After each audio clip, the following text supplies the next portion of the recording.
Mano Menezes fechou a atividade desta quarta-feira no CT Parque Gigante, um treinamento que não teve nada fora do comum, além da conversa na tentativa de reanimar o elenco, pensando na estreia da Copa Libertadores na próxima semana contra o Independiente de Medellín, na Colômbia. O Inter conheceu o seu adversário na terceira fase da Copa do Brasil e irá ao Nordeste definir a vaga na próxima fase da competição nacional. No mercado de transferências, o nome de um meia argentino, revelação do São Lourenço de Almagro, desperta o interesse da direção colorada, que inclusive já fez uma proposta pelo jogador que inicialmente foi recusada. Ener Valencia volta a discutir sua situação na Turquia. A imprensa turca afirma que o Fenerbahçe avança na negociação para renovar o contrato, mas a multa existe e depende de uma sinalização da FIFA caso o acordo existente não seja cumprido. A gente fala também sobre o William Thomas, que em uma entrevista deu a declaração oficial do clube sobre o episódio de Mário Fernandes, que estaria disposto a voltar para o futebol russo, e a denúncia do Tribunal de Justiça Desportiva do Rio Grande do Sul, que está acusando o Internacional e acusando também 7 jogadores do elenco colorado. Esse é o Diário do Inter KTO de quarta-feira, 29 de março de 2023. Tudo bem, gente? Obrigado pela participação aqui. Não esquece de deixar teu like, te inscrever, de ativar as notificações. Bora falar do Internacional aqui no A Dupla. Nesse vídeo, um resumo do que de mais importante aconteceu no noticiário colorado ao longo desta quarta-feira. Eu começo falando sobre o treinamento com os portões fechados no CT Parque Gigante. Pela manhã, o Inter realizou essa atividade e que, de acordo com o próprio Internacional, foi uma atividade de posse de bola e uma atividade física. Nada de treino tático, nada de definição do time. E aí vocês vão me perguntar, cara, mas se teve um trabalho tão comum assim, tão habitual, por que a comissão técnica fechou esse treinamento para a imprensa? Se não houve definição de time, não houve treino tático. O motivo está, obviamente, no ambiente do vestiário colorado depois da eliminação para a equipe do Caxias. Há uma tentativa de reanimar o elenco, e isso é através de conversa, isso é através de cobrança em algumas vezes, isso é através de atitudes que, dentro de uma privacidade, se resolvem melhor. E por isso a imprensa ficou de fora da atividade hoje no CT Parque Gigante, para que todo esse ambiente de conversa e de cobrança, ele possa ter acontecido de uma maneira mais natural e mais privada também. É comum os clubes fazerem isso. Então, por isso, treinamento fechado, mas o que foi o treinamento só evidenciou que o motivo dele ser fechado é, de fato, a questão do ambiente, tá? Na parte da tarde, o Internacional conheceu seu adversário na terceira fase da Copa do Brasil. E é o CSA de Alagoas, tá? Lembrando, o jogo de ida é no dia 11 ou 12 de abril e acontece no estádio Beira-Rio. E o jogo da volta na semana do dia 18 ou 19 de abril, e acontece fora de casa, lá no estádio Rei Pelé, em Maceió. E aí agora a gente vai ter a definição de onde vão ser transmitidos esses jogos do Internacional. Qual é a emissora de televisão que tem direito da Copa do Brasil que vai ficar com esse jogo do Inter na distribuição. E aí, a partir do momento em que for definido qual emissora vai transmitir, a gente vai ter noção da data e do horário da partida. Muito depende também de qual emissora de fato vai transmitir, tá? Mas o adversário está definido, é CSA, primeiro jogo no Beira-Rio, e decide lá no estádio Rei Pelé. Na tarde dessa quarta-feira, eu gravei um vídeo falando sobre Ener Valencia e sobre a possibilidade que existe do Internacional buscar a antecipação do anúncio da contratação desse jogador, que você sabe está acertado, tem um pré-contrato com o Inter para vir na metade do ano. Isso porque na Turquia começa a circular a informação de que o Fenerbahçe está avançando por uma renovação contratual com o Valencia. Só que ele assumiu um compromisso de jogar no Internacional e existe multa estabelecida para isso na FIFA. E eu falo sobre isso nesse vídeo aqui, é só clicar para assistir. Eu dou detalhes até sobre uma informação que o Wagner Martins colocou nessa quarta-feira, de que não existe multa no contrato.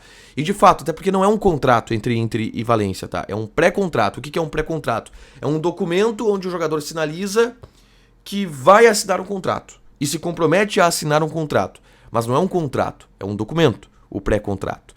E aí nesse documento não tem multa, mas a FIFA estabelece multas para casos de jogadores que descumprem esse tipo de documentação, esse tipo de compromisso. Eu explico aqui, é só clicar para assistir, tá? Vamos seguir falando de mercado, tá? Não do Gabriel Mercado, mas do mercado de transferências. Porque o Inter está interessado e fez uma proposta pelo meia Agustin Martegani. Ele tem 23 anos de idade e jogou no São Lourenço, se tornou titular ao longo dessa temporada e vem sendo destaque ao longo dos últimos jogos, uma das revelações do futebol argentino. Quem é o Agustin Martegani, tá? Ele é um meio-campista canhoto, tá? E que pode fazer a função do Depena. Ele joga às vezes pelo lado direito também, na função do Maurício, mas é um cara bem versátil ali no setor do meio campo e bastante participativo. Eu devo fazer um react sobre o Agustin Martegani ao longo dos próximos dias. Mas é um jogador que está despertando o interesse do Internacional, e aí a apuração é a seguinte. Conversando com o dirigente do São Lourenço, eles confirmam que o Inter fez uma proposta por esse jogador. Uma proposta de $2 milhões por 70% do passe do atleta, e que foi recusada pelo São Lourenço. O que os dirigentes argentinos falam é que o São Lourenço quer $5 milhões pelo Agustin Martegani. E aí eu já digo para vocês, o Inter não vai pagar $5 milhões por esse meia argentino. É mais do que o Inter pagou, por exemplo, pelo Wanderson, que foi uma das maiores contratações dos últimos tempos. Se o Inter tiver $5 milhões, vai garantir para investir no Vitão, que vai ficar, tá, no Beira-Rio. Então eu não acredito em $5 milhões.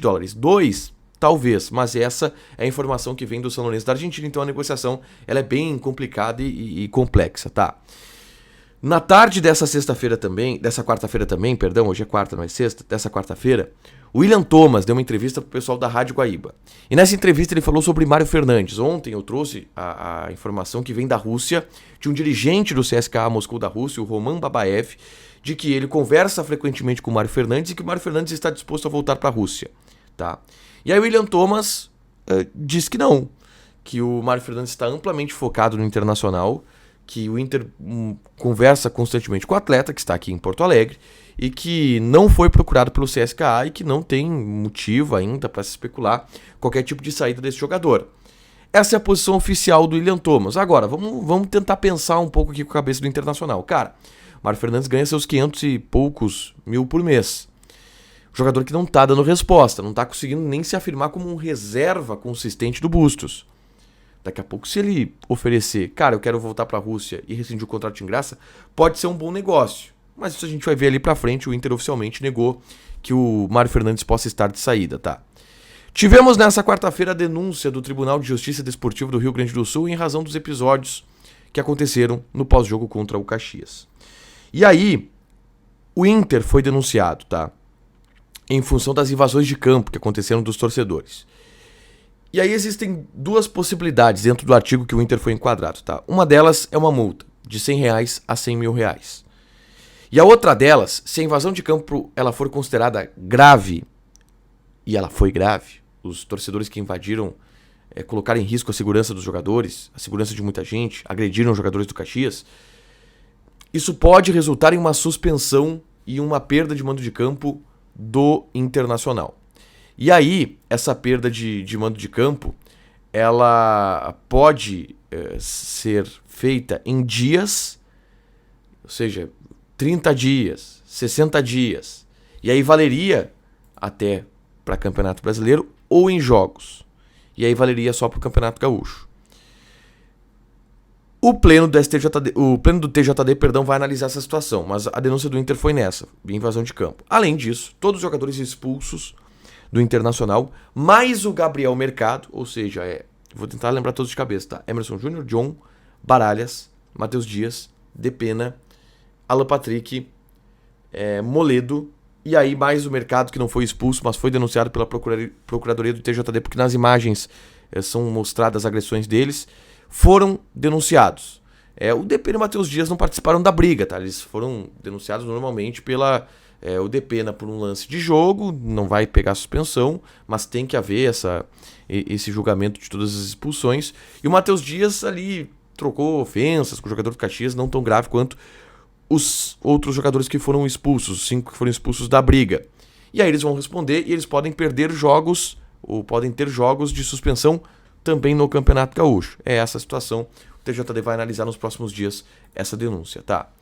Pra fechar, gente, vamos falar aqui de KTO, tá? 30 de março a gente vai ter jogos pela Superliga Argentina, por exemplo. Defensa e Justiça e Vélez Sarsfield. Odd de Defensa e Justiça 2.66, empate 3, Vélez Sarsfield 2.83. Argentinos Júniors e Godoy Cruz. Argentinos 1.77, empate 3.33 e Godoy Cruz tá pagando 5. Joga lá na KTO, te registra, coloca o cupom ADUPLA que tu ganha 20% de bônus em cima do teu primeiro depósito. Fechado? Deixa o teu like, te inscreve, ativa as notificações que vai ter mais conteúdo aqui no canal. Beijo!